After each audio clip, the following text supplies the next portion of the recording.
a la segunda parte de mi exposición.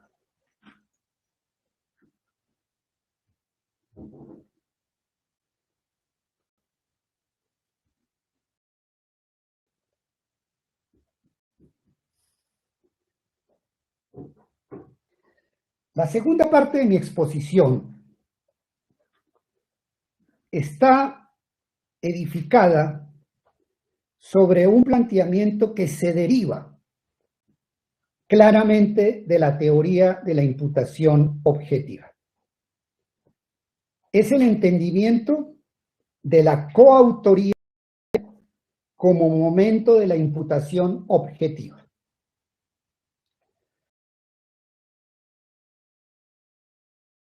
Para desarrollar este tema empezaré con la explicación de la acción como un acto comunicativamente relevante y la decisión común al hecho. Una teoría de la coautoría como momento de la imputación objetiva es totalmente compatible con el ordenamiento jurídico colombiano.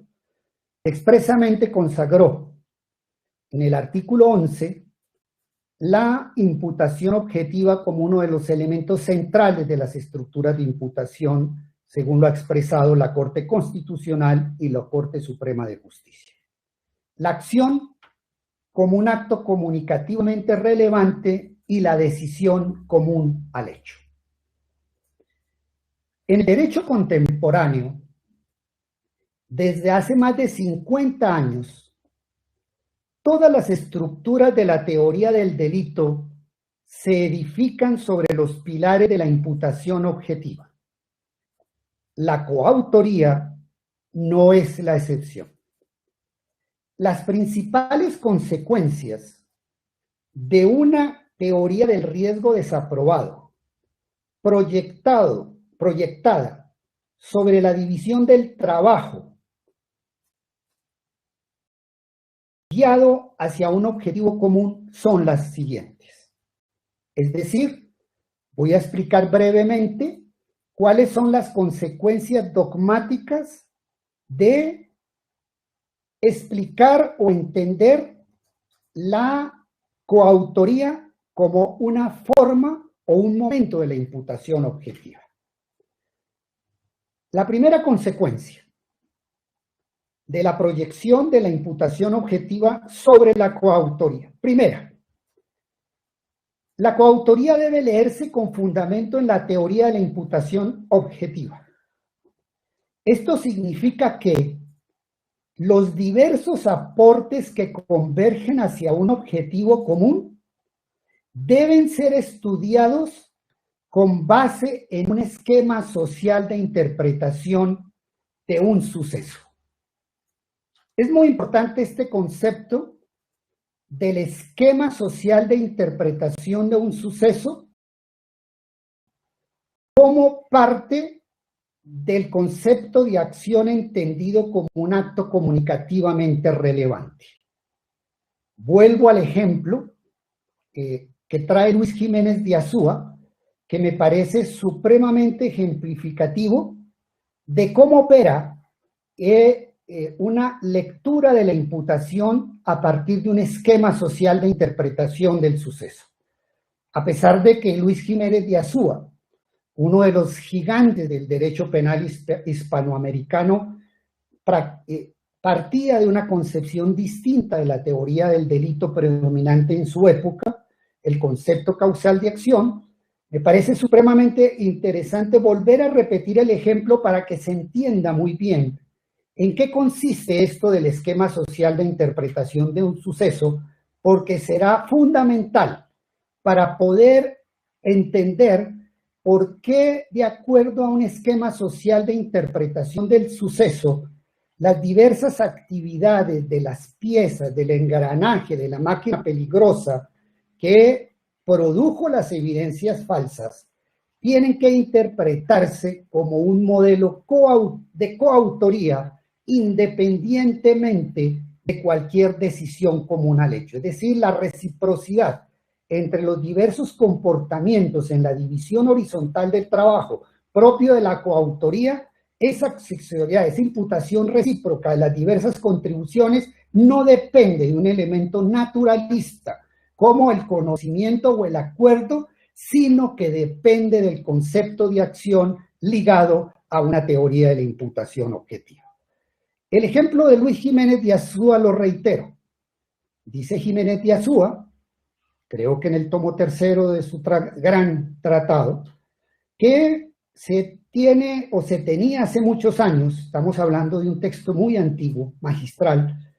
Dice Jiménez de Azúa que en algunas partes, en sectores del Brasil, se tenía la creencia de que para hacerle daño a un tercero había que coger una prenda de esa persona e introducirla en el ataúd de una persona recién fallecida.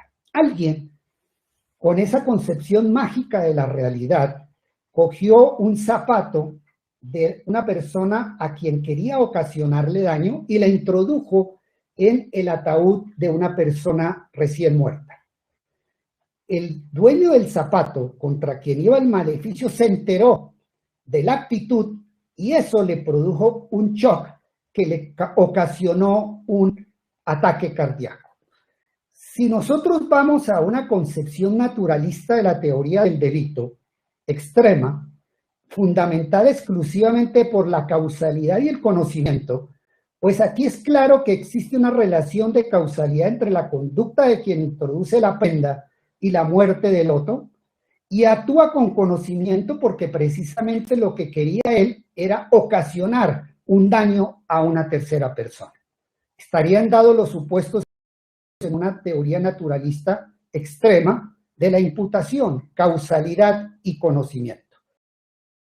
Pero si nosotros miramos este ejemplo a la luz de una moderna teoría del delito, y aquí específicamente digo, si miramos este caso a la luz de una teoría de la imputación objetiva, como la que pregona Giunta Yacos, uno de los mayores exponentes de la imputación objetiva en el mundo occidental, y entendemos que la acción es un acto comunicativamente relevante y que ese acto comunicativamente relevante exige un esquema social de interpretación del suceso, pues llegaríamos a una conclusión contraria a la de una concepción naturalista del delito. ¿Por qué? Porque lo que determina la imputación no es la causalidad o la particular interpretación que el sujeto tiene de los hechos. Lo que genera la imputación en este caso no es la creencia mágica de quien introduce la prenda, el zapato en un ataúd para ocasionar un daño que efectivamente se produce. El eje de la imputación está en el esquema social de interpretación del suceso. Si la acción se entiende como un acto comunicativamente relevante, que se infiere a partir de un esquema social de interpretación, pues en un mundo desmitificado, en un mundo desencantado, como diría Max Weber, a quien ya cité,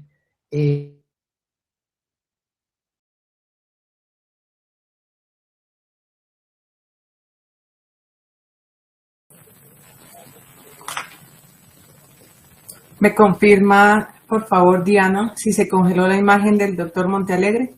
Sí, su señoría, la vemos congelada. Perfecto. Se acaba de... Doctora, ¿el sistema lo expulsó de la reunión?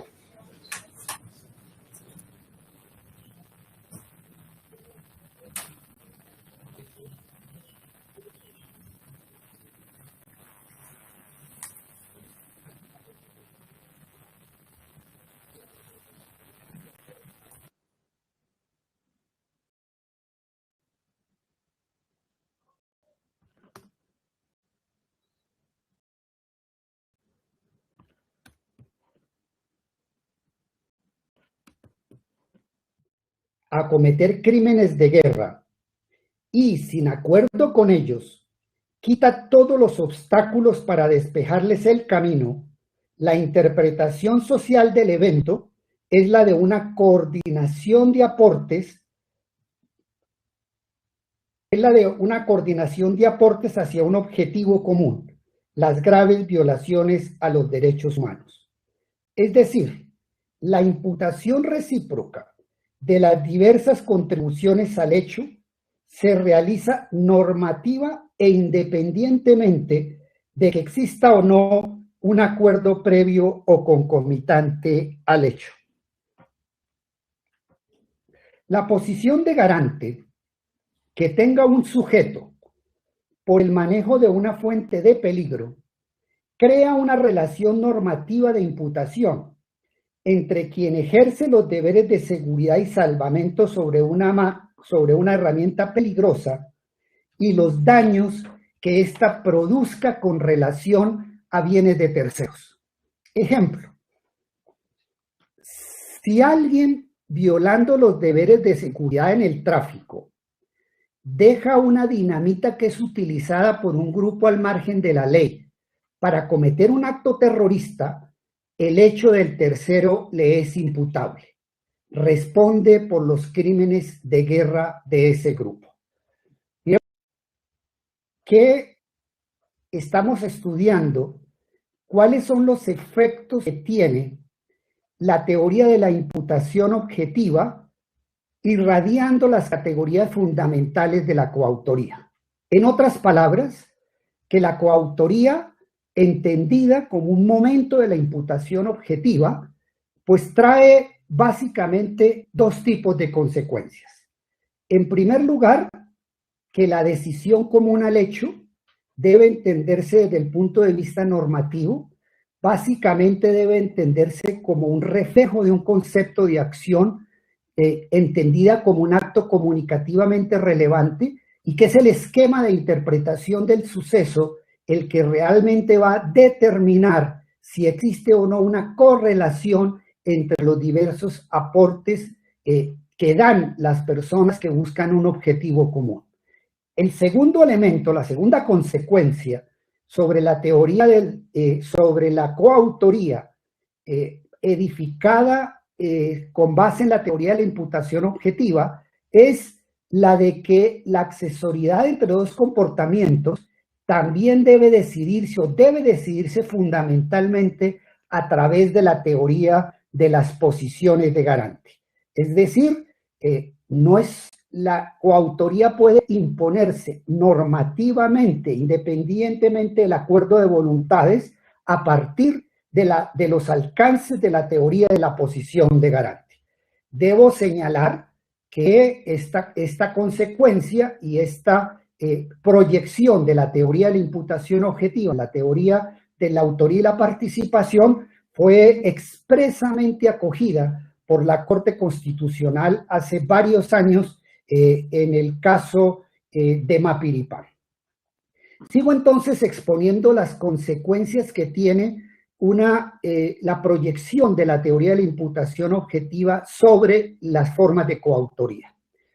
Sobre esta base, no todo favorecimiento de una conducta dolosa o culposa de un tercero le es imputable a quien crea el riesgo. La prohibición de regreso es uno de los límites a la vinculación normativa entre dos comportamientos. Si la conducta inicial está dentro del riesgo permitido, o es socialmente adecuada, o se trata de un comportamiento neutral, no hay accesoriedad entre dos comportamientos. Por ejemplo, si un banquero le entrega al titular de una cuenta corriente el dinero que está depositado en la institución bancaria y el cliente lo destina a la comisión de un fraude tributario, el hecho no le es atribuible al banquero. Como se trata de una acción neutral, el hecho de entregar dinero al cuenta correntista opera una prohibición de regreso. La conducta del banquero, a pesar de que fácticamente favorece la comisión de un delito, desde el punto de vista normativo, no existe accesoriedad entre los dos comportamientos porque existe una prohibición de regreso. Y la prohibición de regreso se da acá porque la conducta inicial es un riesgo socialmente adecuado, es una conducta neutral. Lo que no sucede en el caso de Álvaro Uribe, como lo demostraremos, porque la conducta de Álvaro Uribe de favorecer la conducta dolosa de terceros no se encontró no se encuentra dentro de un riesgo permitido. En resumen, la coautoría no presupone necesariamente un acuerdo entre los intervinientes visto desde una perspectiva psicológica.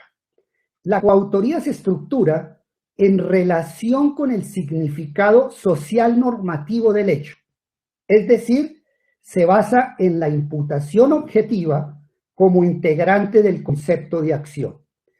En la coautoría hay una acción conjunta que se tiene como una acción social y como tal no se agota en la perspectiva individual naturalista.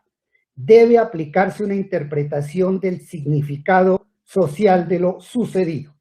Es la base de la teoría expuesta por Heiko Lesch, discípulo de Günther Jacobs, quien es uno de los autores alemanes que ha explicado con mucha seriedad el entendimiento de la coautoría como un momento de la imputación objetiva. En efecto, como afirma Heiko Lesch, la coautoría se puede encontrar de forma fáctica a través de la división del trabajo y los fines, pero también de forma normativista,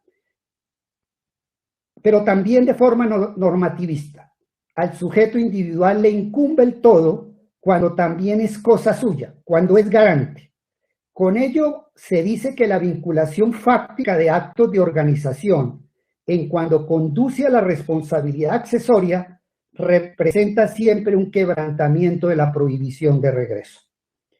El aporte que ha sido integrado por un sujeto en la voluntad particular colectiva debe significar, por tanto, expresión de una conformidad o bien de un solidarizarse con el quebrantamiento de la norma, dice Lesch, entendiendo el delito como el quebranto de la norma, como el quebranto de un rol social. La responsabilidad jurídico-penal, como consecuencia de la coautoría, comienza allí donde un comportamiento no permite otra explicación socialmente razonable distinta de aquella consistente con los actos de organización para infringir una norma. Un ejemplo de Heiko Lesch, que me parece que es muy clarificador frente al entendimiento de cómo la coautoría tiene que estructurarse y fundamentarse con base en la teoría de la imputación objetiva y cómo la decisión común al hecho debe entenderse básicamente desde el punto de vista normativista y no naturalista. Un ejemplo de Heiko Lesch. Varias personas acuerdan reunirse en una estación de metro para pintar allí algo. Cada uno llega con su propia pintura, sus propios colores y su tema de dibujo. A pesar del acuerdo, estos actos no pueden interpretarse como un actuar conjunto. Por el contrario, si esas mismas personas, sin acuerdo previo, casualmente se reúnen allí y cada uno realiza un dibujo que al final del trabajo puede ser leído como un todo, allí se fundamenta un objetivo común que, de acuerdo con un esquema social de interpretación, es producto de una obra conjunta, de un todo. En el caso de Álvaro Uribe, además de la instigación dolosa a cometer un hecho doloso, demostrada por la Corte Suprema, Reinaldo Villalba y Jorge Perdomo, se presenta también una coautoría. Razones. Primero, existió una división de trabajo entre el imputado y los demás intervinientes. Uribe era la figura central del acontecimiento, como dirían Roxini y Greco, en torno al cual giraban los demás que prestaron aportes al hecho. Segundo, desde el punto de vista de un esquema social de interpretación de un suceso, es claro que Uribe era el magistral director de la orquesta. Consiguió a cadena, un instrumento peligroso que se mueve en el crimen organizado. Controló permanentemente la información de los sucesos. buscó los diversos contactos que le hablaron al testigo Juan Monsalve, envió a miembros de su ETL a ejercer actividades que facilitaran la consecución de evidencias falsas. Si un sujeto coordina y propicia la actuación de todas las piezas que convergen a un objetivo común, engañar a la justicia con evidencias falsas, es indiscutible que de acuerdo a un esquema social de interpretación del significado de los diversos aportes, es un coautor. Tercero, Uribe era garante de una fuente de peligro. Creó una máquina peligrosa para conseguir evidencias. Como tal, tenía deberes de seguridad. No podía permitir que éstas resultaran falsas y además no podía de ninguna manera permitir que se mantuvieran en el proceso penal. Cuarto, al ser garante, los hechos realizados por Cadena, Pardo Hache, los testigos de Cómbita, del representante Prada, entre otros, le son atribuibles en virtud de la imputación recíproca que rige la coautoría, es decir, la imputación recíproca de los diversos autores. Lo que haga uno de ellos le es imputable al otro en virtud de la imputación recíproca. Quinto, se presentó un fenómeno de coautoría sucesiva. Una vez iniciada la ejecución de los fraudes, progresivamente se fueron uniendo a la actuación del colectivo diversos actores. Sexto, en conclusión, desde otro enfoque de la teoría de la autoría, la Corte, desde otro enfoque de la teoría de la autoría, estableció que el instigador debe carecer del dominio de hecho, pues éste pertenece al autor que lo ejecuta a título propio, ya que si aquel despliega una actividad esencial en la ejecución del plan global, ya no sería determinador, sino verdadero coautor material del injusto típico. Aquí se ha dicho que Uribe, usando la terminología de Roxini Greco, tuvo en varias oportunidades el dominio del hecho. Por ejemplo, cuando autorizó a Cadena a presentar las cartas de los testigos de Cómbita o cuando autorizó a Cadena a ofrecer un servicio jurídico a Monsalve. Las pruebas recaudadas y explicadas por la Corte y las víctimas muestran que Uribe no solo instigó la comisión del hecho, sino también que fue coautor de fraude procesal y soborno a testigos. Sin embargo, no debe olvidarse que el solo hecho de propiciar las circunstancias para que otros cometan delitos lo pueden convertir, al menos, en cómplice de los hechos. Una hipótesis que jamás refutó la Fiscalía, a pesar de todas las evidencias que muestran a Álvaro Uribe como el gran arquitecto y facilitador de las conductas punibles. Entro ahora, señora juez, a la tercera parte. Esta tercera parte va destinada a demostrar cuál es la relación entre dolo e imputación objetiva. Voy a explicar el fundamento teórico de la imputación dolosa a Uribe con base en un concepto normativista del dolo.